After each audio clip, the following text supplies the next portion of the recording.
source eh.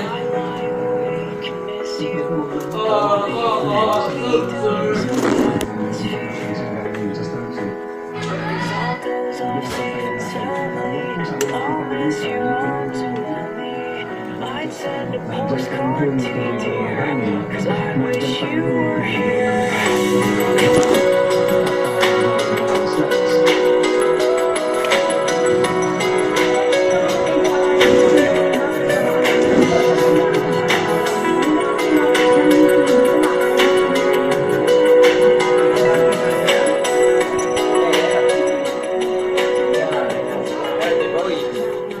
Ready po. Yeah, ready ko.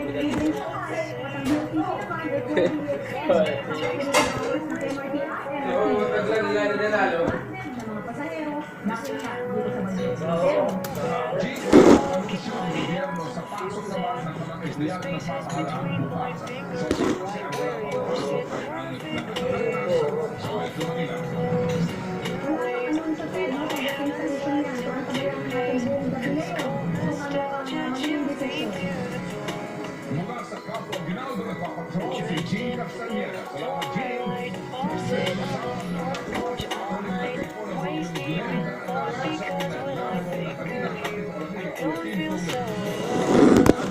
Sa kalahatan nila ang pagbulan na politik.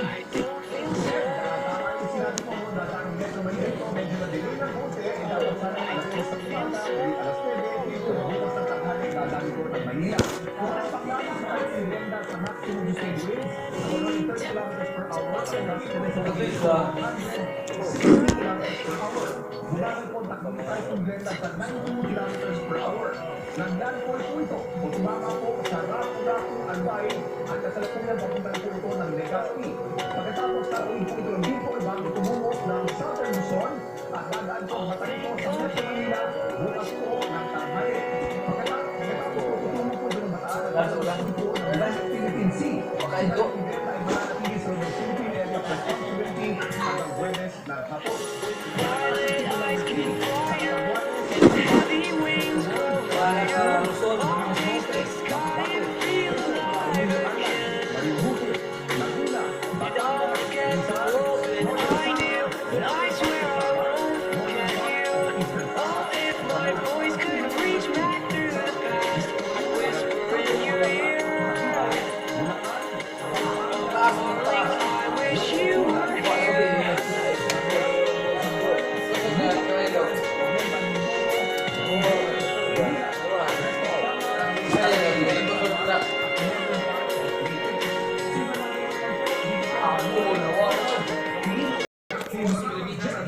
Kumusta naman ang water level sa mga oras? Sa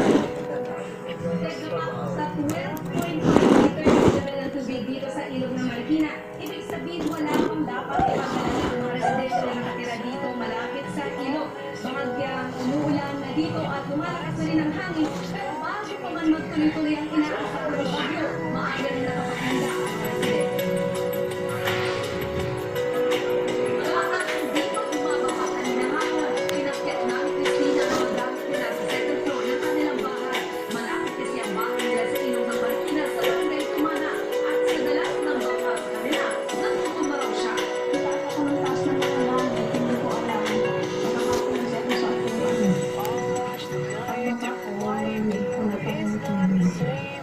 Isang Marikina sa matinding binabaha tuwing may malakas na bagyo.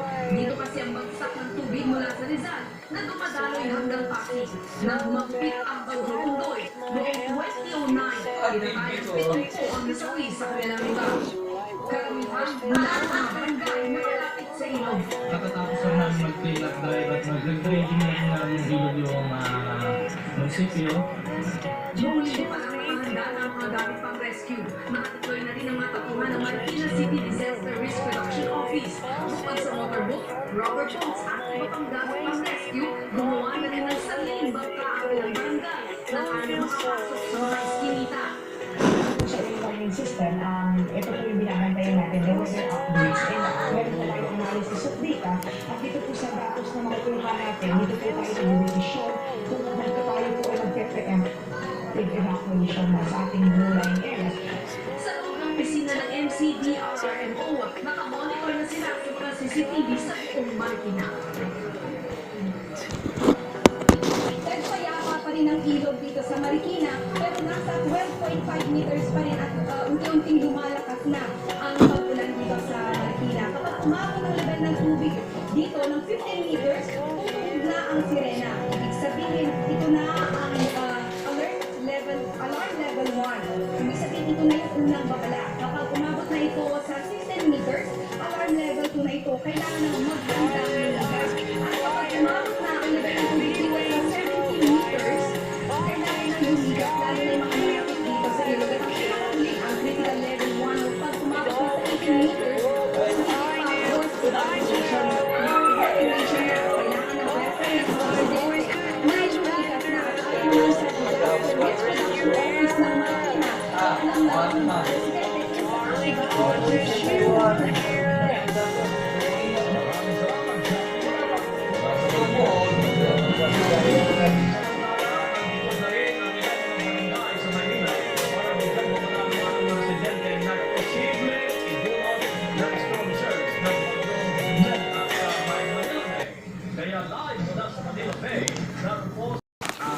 Look at the same.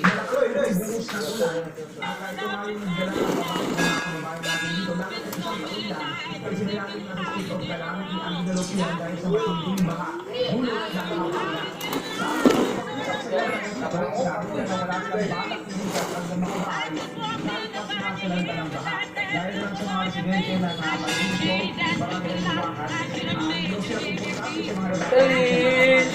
nandun daw sila. Motor pa rin. Ay nasa kanilang mga inuwanan na hindi ko manila kung sasawa ba ni si Emily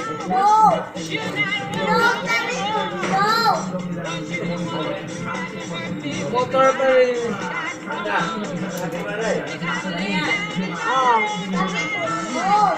Sabi ko no.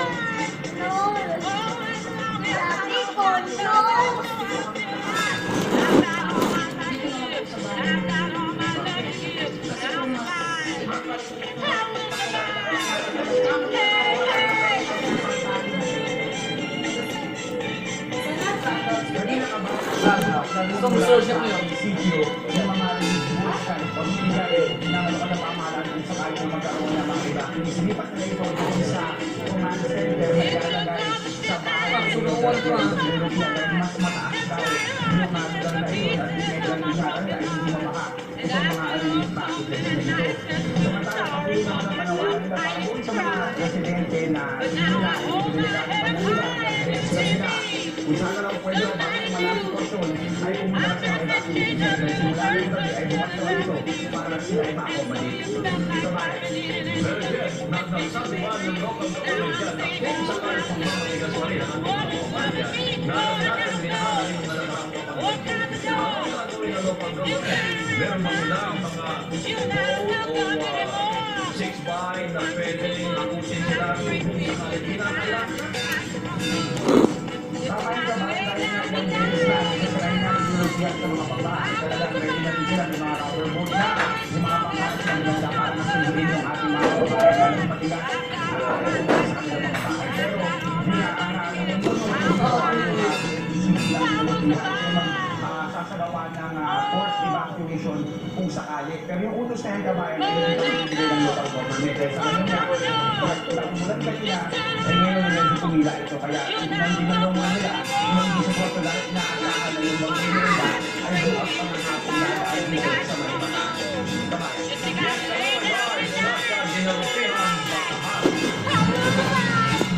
Ginakalalila agad ang ilang lugar sa Zambales at pinapandayan ng posibleng pagkakaroon ng storm surge. Live mula sa Subic Zambales, Patrol si Ron Gagala. Ron, gaano na kalakas ang hangin at ulan at ano naman itong sinasabing posibilidad ng storm surge?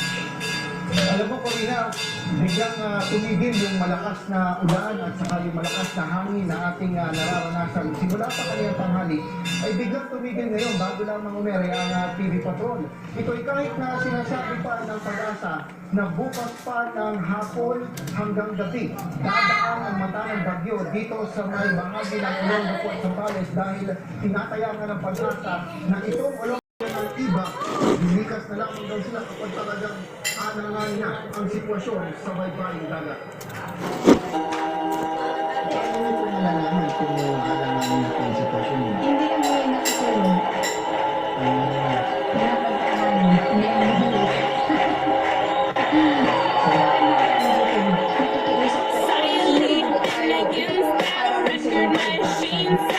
Alam mo kaya bukod sa mga pambaka at sa mga sinasabi sponsors nila sa mga dagat ay binabayaran din dito lalo sa mga pamumukan ay yung mga lifestyle ay nakikita rin ng mga pamumukan ng mga bahay na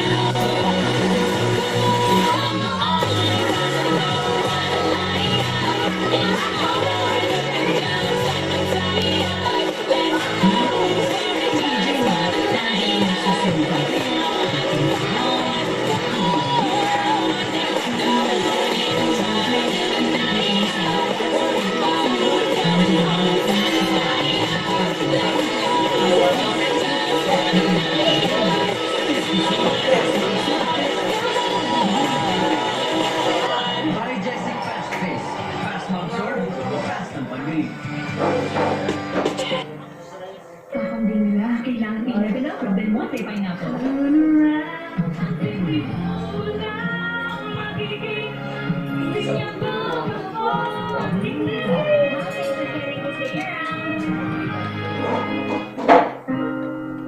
Araw-araw mo ba kailangan mag-unog ng tubig asin para sa singaw? Mag-doctor-recommended Dr. Oral Gel. In as fast as 2 days. At yan ang singaw, tanggalan araw. Dr. Oral Gel. Is this the world's toughest drive? Unseen, unforgettable, in parts, downright insane. Perfect match for the Ford Ranger. You in touch, far beyond the beaten track. And in control, on-road, off-road, no-road. Built for any challenge. Ford Ranger. Our white, their white. White for now, white for later. White whatever you like. Smooth and creamy, great taste white. The white coffee we super like. There's good coffee, then there's great taste coffee. Sama mo ng hair ko? Walang tigil ng adventure. kalikasan na